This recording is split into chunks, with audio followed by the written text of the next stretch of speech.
Assalamualaikum warahmatullahi wabarakatuh. Nama saya Nur Kusaimah binti Muhammad Syawal, nombor matrik 2315788. Pada hari ini saya akan membentangkan rumusan jurnal yang bertajuk Teks Klasik Melayu Antara Mitos, Hayalan dan Legenda dalam Kajian Ilmiah yang ditulis oleh Nurliana Suhaimi, Zuraidah Hassan, Aimi Khairunisa Abdul Karim dan Syazwana Aziz.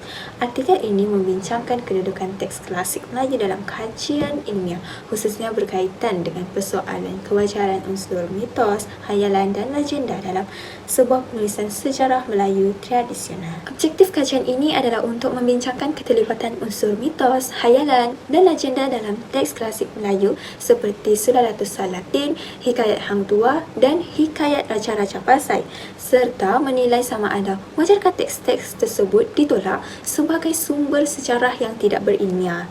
Kajian ini juga bertujuan untuk menjelaskan peranan kebudayaan dan sistem pemikiran masyarakat Melayu tradisional dalam pembentukan penulisan sejarah klasik.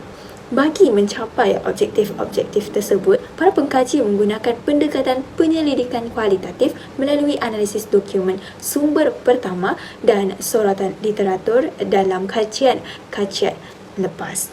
Kaedah dokumentasi digunakan untuk menilai teks secara kontekstual berdasarkan nilai budaya masyarakat Melayu. Seterusnya, kita beralih kepada hujah utama. Hujah utama kajian ini menegaskan bahawa teks klasik Melayu sememangnya mengandungi unsur mitos, legenda dan hayalan. Namun begitu, unsur tersebut tidak boleh dianggap sebagai karut atau tidak bernilai dari sudut ilmiah. Penolakan mutlak terhadap teks klasik sebagai sumber sejarah dianggap tidak wajar kerana mitos dan legenda mempunyai fungsi budaya yang penting.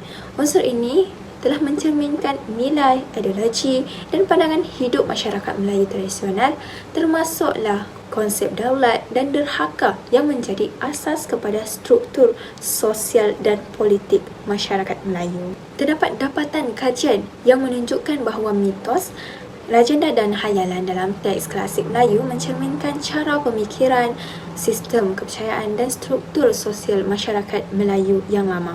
Unsur-unsur ini berfungsi sebagai medium untuk menyampaikan nilai budaya dan pemikiran kolektif, sekaligus menjadikan teks klasik sebagai sumber penting dalam memahami sejarah dari sudut budaya dan sosial, bukan sekadar peristiwa semata-mata. Di samping itu, dari sudut analisis kritikan pula, kekuatan kajian ini terletak pada keupayaannya mempertahankan teks klasik Melayu sebagai sumber sejarah budaya dan penggunaan pendekatan kualitatif yang sesuai untuk kajian yang berasaskan bentuk teks.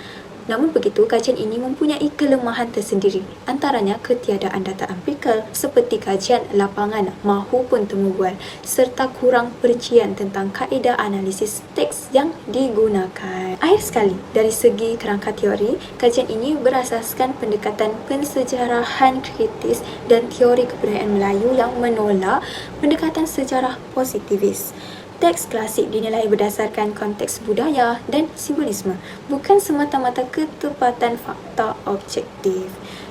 Jadi kesimpulannya, kajian ini membuktikan bahawa unsur mitos, hayalan dan legenda dalam teks klasik Melayu tidak menjejaskan nilai ilmiahnya, sebaliknya memperkayakan pemahaman terhadap sejarah dan budaya masyarakat Melayu tradisional. Saya kira itu sahaja daripada saya. Sekian, terima kasih.